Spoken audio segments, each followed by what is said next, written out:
and eating from the trash can all the time. The name of this trash can is ideology. I used to do a show about poetry. That might come as a surprise to a lot of people who've seen these. It was extremely unpopular. My poetry in general has come to exist within a very bizarre space in the greater Lampe creative sphere because something about the idea of poetry has become offensive to people.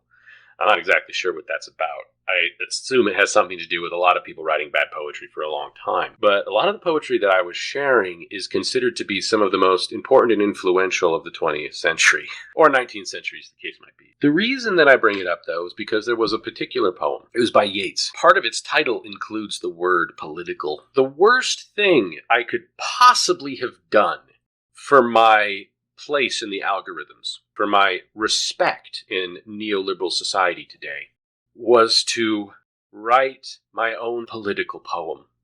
Which, of course, I did. I can only read one poem or the other because this isn't going to be that long a video. Otherwise, ideally, I would read you Yeats's version, which is a political poem inspired by the struggle between Ireland and Great Britain, England, the United Kingdom, in their uncomfortable relationship. Or to read you mine. At least out of revenge, if nothing else, I'm going to read mine. The Two Gods, a political poem. Divine visions of explosions far hurled, fire burns the flesh off the undeserving. The heresy must not ever be imperiled. Muzzle flashes far away are serving two figures up in the sky. They're screaming. Cries, love and forgive, screams, hate and usurp. I pick one or another while scheming, honoring the blood sea my country slurps. Flesh burns and guns fire, yet I lay dreaming. Pillage. I am unmoved by suffering of the foreigner, queen, brown, or the poor. Ignore joy, and more ignore pain. After all, what is it people are for?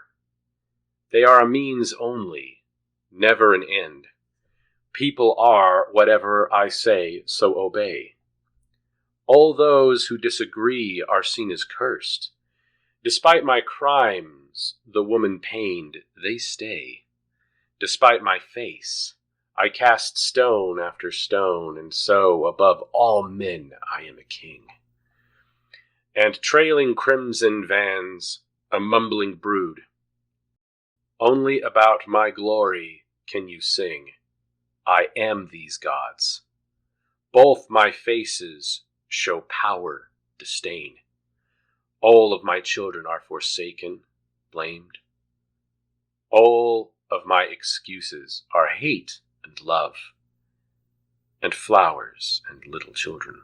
The poem is about religious hegemony, ideologically, in the United States. But furthermore, it is specifically about that peculiarity of that religion, which seems to me to be a result of what I call the phenomenological illusion. I'm pretty sure I didn't coin that term, but I wind up having to use it a lot, especially in my studies of otherness and the phenomenological encounter of the individual with the other individual, which is that because we experience our world through our empirical senses, we have a bizarre and incidental tendency to presuppose ourselves, without meaning to, as the center of the universe.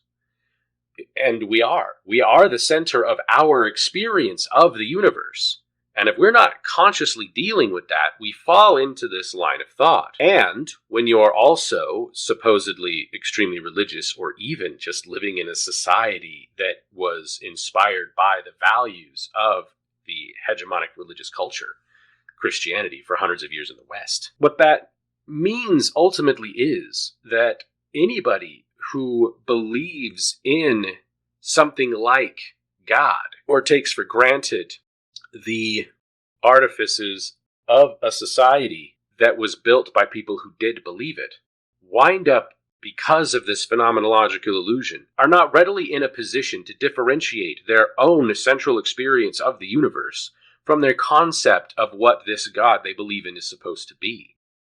As God made man in his image, So too, then, does man make God in his. Then man goes on to proclaim what he says is God's will, but is in fact his own. Then, going through the Bible or social order, they find things which would seem to support their presuppositions. All of this is done without necessarily any conscious knowledge, rationalization, or deliberate choice.